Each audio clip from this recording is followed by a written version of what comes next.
Hello everyone, Jules here. Today I'd like to show a deck and talk about a deck that's likely to be republished this year, and it's quite a popular deck.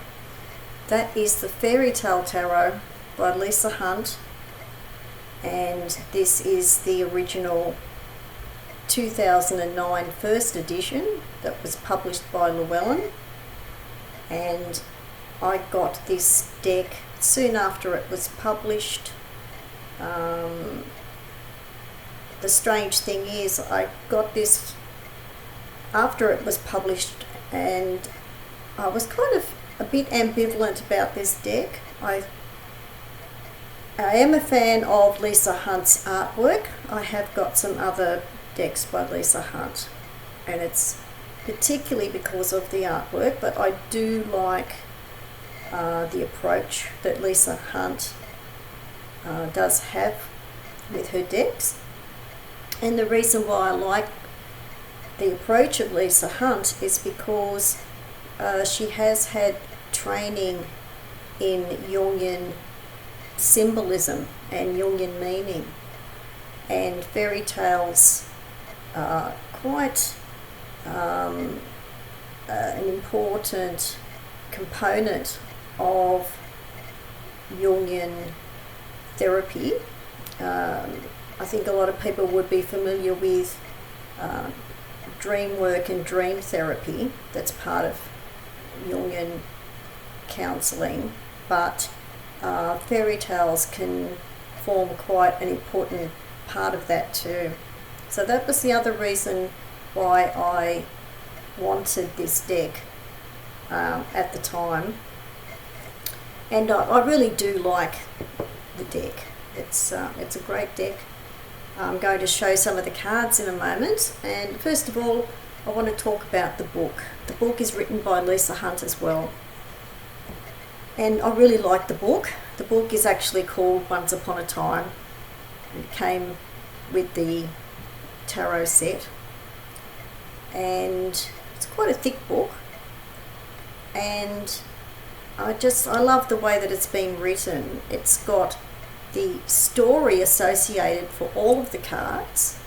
It's also got the origin of the country or culture from where each of the tales is from too. And I think that's a great idea. I think some people may be aware of the Grimm's fairy tales, which are from the German culture. But there's others also from the French culture as well. But apart from that, I think there's also Hans Christian Andersen as well, which is a different European country again. But apart from that, I think there's a lot of tales in here that are from all over the world, Asian countries included, so I think that's really good. And I love the way also that for each of the cards it's got the story for each card and keywords. There's just a black and white picture of the card. There's no coloured pictures in here, but that doesn't really matter. And the other thing I really like is there is a section for each of the cards, or a paragraph called Symbols and Meaning. And I think it's great that you have got this meaning for the cards, but you've also got the symbolism, because the symbolism for all of the cards, for each card, it really builds on the association for each of the cards. I think that's really great, and especially as I was saying, because symbolism is really an important component with the Jungian approach to fairy tales. The Jungian approach is not mentioned at all in this book, but I just happen to know that Lisa Hunt did have training and background study with that, and I think it really shows in her artwork. I can see that in her style of art. Sometimes there's a shape-shifting component with her art as well that I really like, and there's some of that in this deck too. So I'm really glad for people who have wanted this deck for a long time, because this is the first edition and first printing, and according to Lisa Hunt's website, there was only one printing of this deck. So I was really pleased that I did get this at the time. But for other people, I mean, this was first published and printed in 2009, so that's about 15 years waiting for this to be republished. And there is a note on Lisa Hunt's website saying that it will be, she doesn't say when, but she has said that she has signed a contract with US Games. So that sounds good as well, because US Games, is a very, I find them a good quality publisher.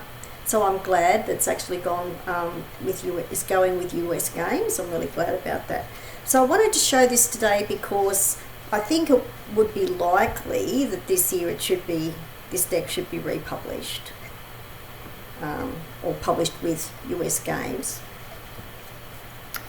At the back of the book it has card reflections and two special spreads for the deck.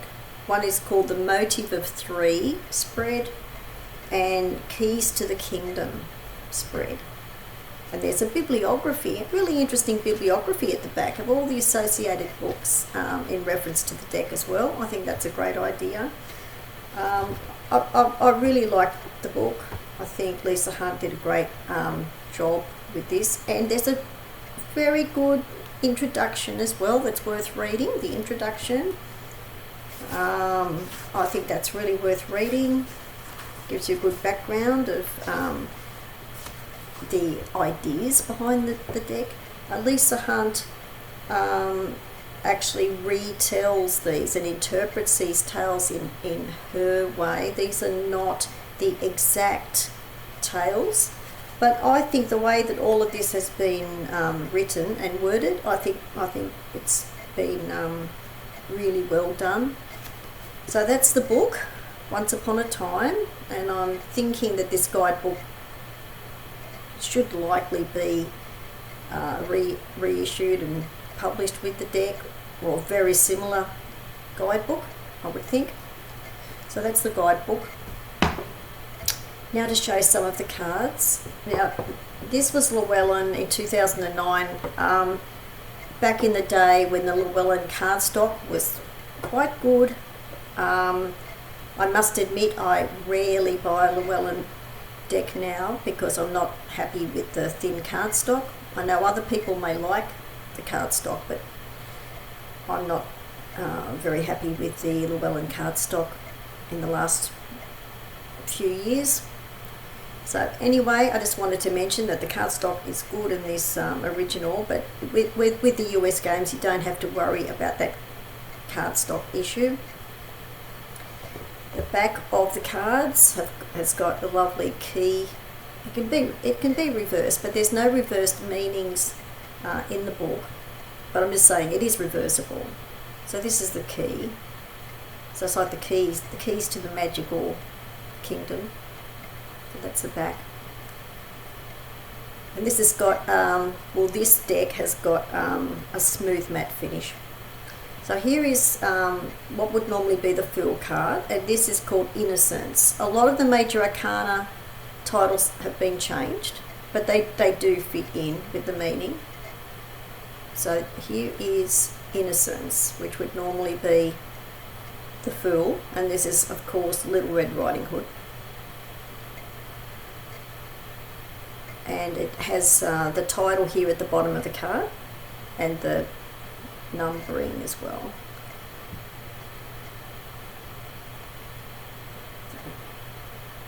It's Innocence for the Fool. I love this card. This is the Sorceress, number 2, which would normally be the High Priestess card.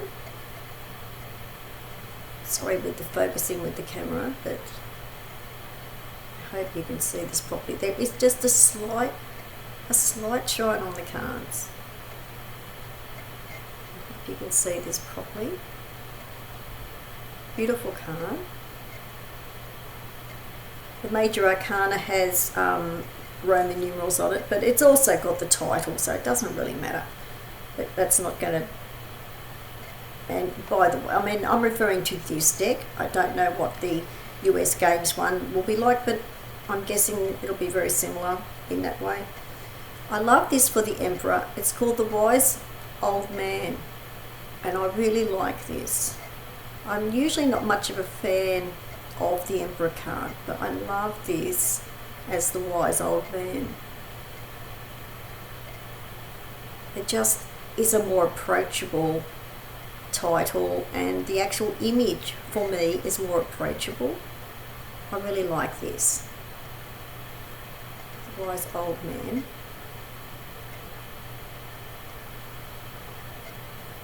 And I also like this for what would usually be the Hierophant. This is called the Mentor. And I think that's a great title, and a great reworked title for the Hierophant. I think it's great. So I really like this. It's Puss in Boots.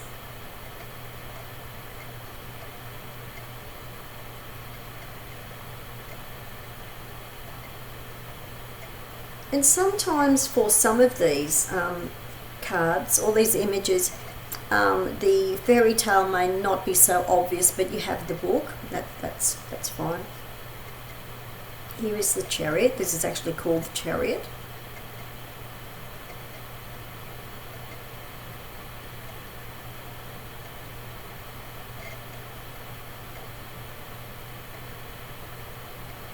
On first appearance, this would seem like a simple kind of a deck, but it's got a lot more depth to it than that. This is great for inner work. I mean, some people may do inner child work with this, but for me it's just a great inner work deck. Really like it for that. Now here is the world. Excuse me, the wheel. Here is the wheel, which would normally be Wheel of Fortune. And I like this for, it's like the Wheel of Ancestry. So I love that. I think it's great.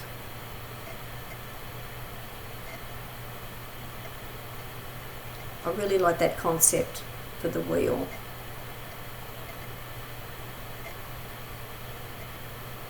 I actually prefer to call it the wheel. I don't really like the Wheel of Fortune for the title. Here is Transformation for what would normally be the Death card, and this of course is Beauty and the Beast, one of my favourite fairy tales. So I love this. I think this is great. Really, really good image for not only the Death card, but I think this card, you know, is representing transformation. You know, that death is not the end. Really like that. Another beautiful card. Here is the Star. I think this card is just gorgeous. It's possibly my favourite card in the whole deck. It's really beautiful. And it kind of reminds me of the Inner Star.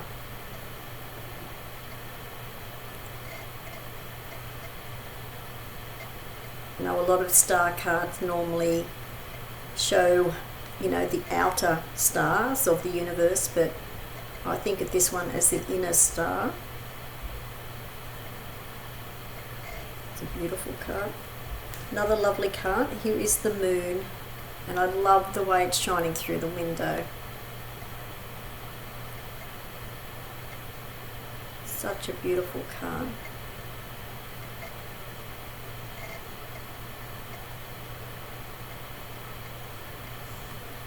And the Sun. Love the way the sun is sort of just shining there at the end of the path on the horizon.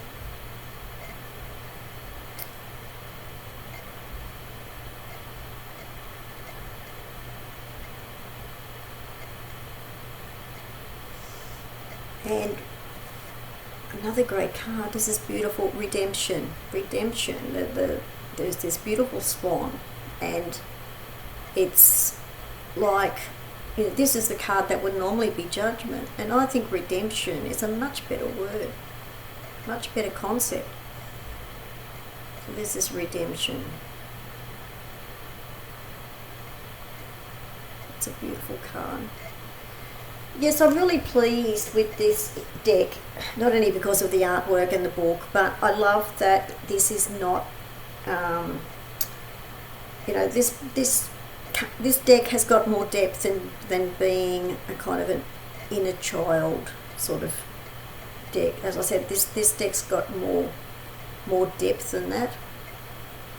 Just moving something out of the way for a moment before I show the other cards. So you have wands. All of the suits have got the usual names. So Ace of Wands, this is like a fox carrying a lighted torch.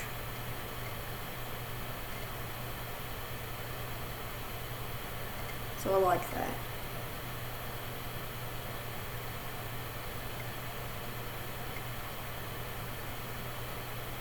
It's really a flaming stick, so I've called it a torch, but it's really a stick that is alight. There's a flame there. Ace of Wands, Ten of Wands. I like this. This is from Rumpelstiltskin, one of my favourite tales when I was younger. I love this because it really does represent this sort of overload of responsibility, or the load of responsibility associated with the Ten of Wands. Where you always feel this this heavy sort of load that has to be carried. So I really like this. The responsibility associated with the Rumpelstiltskin story of having to continue weaving and to continually produce something. So I really like this. And the Queen of Wands is like a cat queen. It sort of reminds me of Bast from the Egyptian pantheon. So I like this for the Queen of Wands, because the cat is associated with the Queen of Wands. So I like this. Then there is Cups. Now the Ace of Cups is a little bit unusual at first glance. This is a tale from India. It's a Hindu tale, and there is an eel, like a water snake, and there is a small cup here just on the bed. And it's it's a really interesting tale, this one. I hadn't heard of it before I got the deck, but this is the Ace of Cups. It's a really interesting tale. It's got a giant water snake or eel. Nine of Cups. Beautiful Nine of Cups. It's probably one of the best Nine of Cups cards I've seen.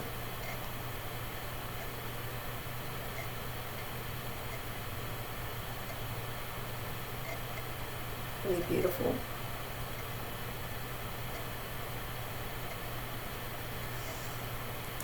And Queen of Cups.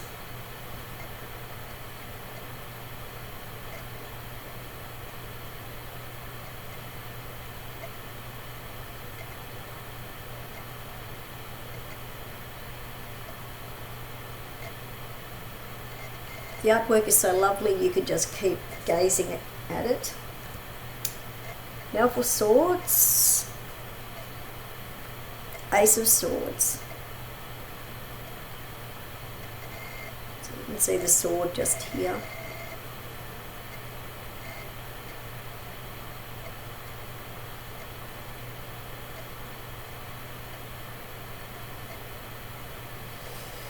I remember after this, in the recent years first few years after this deck went out of print really quite quickly, because there was only just this first printing and the first edition.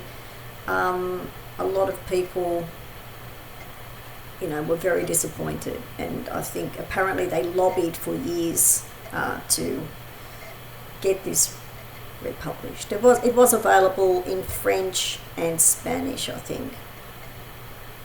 Ten of Swords. I really like this. So you got the flying trunk for the Ten of Swords,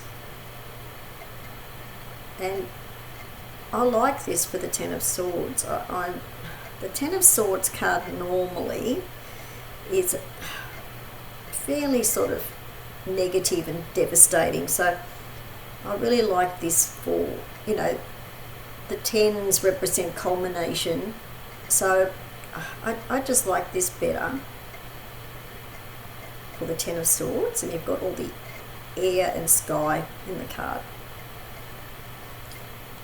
And a beautiful, this is Princess of Swords, so you have King, Queen, Prince and Princess. So this would be like the Page of Swords, and she's flying on a beautiful swallow.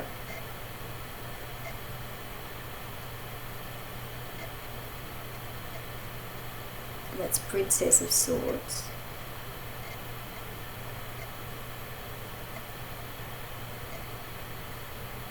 Which is the air element again, and Princess would be Page of Swords. And now for the Pentacles. I really like this Ace of Pentacles card because it's from the Elves and the Shoemaker, which is another favourite tale of mine. It's just so cute. But there's a lot of meaning to that tale as well.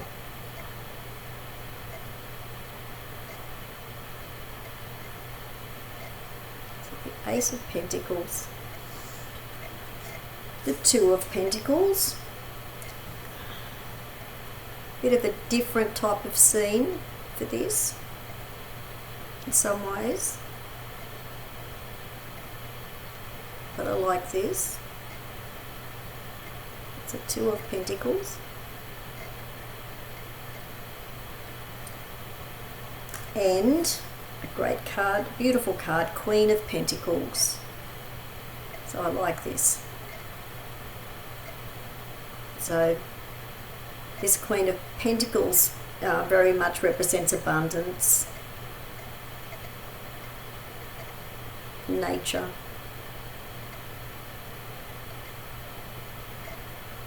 So that's a Queen of Pentacles.